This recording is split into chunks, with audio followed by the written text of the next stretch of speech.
Ang susunod na programa ay rated PG. Ito ay nangangailangan ng patnubay at gabay ng magulang para sa mga batang manunood.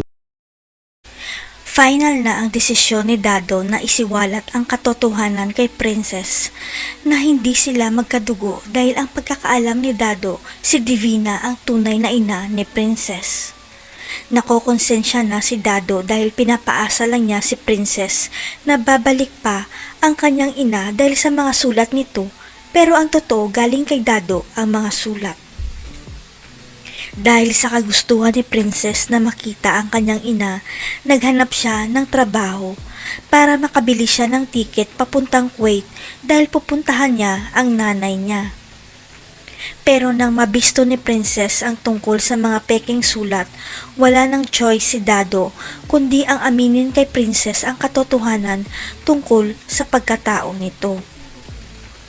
Matapang na inamin ni Dado kay Princess na hindi sila magkadugo dahil inampon lang siya nito nang abandonahin siya ng kanyang totoong ina, ang dating preso na si Divina.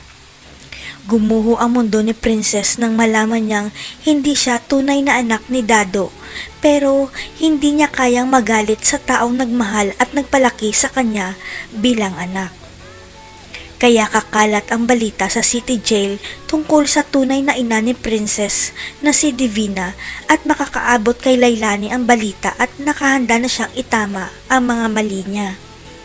Matagal na nahimik si Lailani tungkol sa sikreto ni Divina, pero ngayong makakalaya na siya, ibubunyag na niya ang lahat kay Princess na si Charlene, ang tunay nitong ina. Kaya nang mag-cruise ang landas ni Lailani at Princess, hindi na siya nagpaligoy-ligoy pa at ipinakita kay Princess ang larawan ng tunay nitong ina na si Charlene.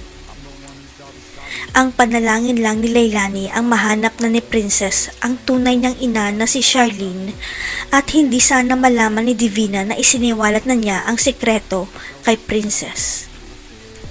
Maniwala naman kaya si Princess kay Lailani na si Charlene ang tunay niyang ina? Ano kaya ang gagawin ni Divina kapag nalaman niya ang pagkatao ni Princess? Abangan!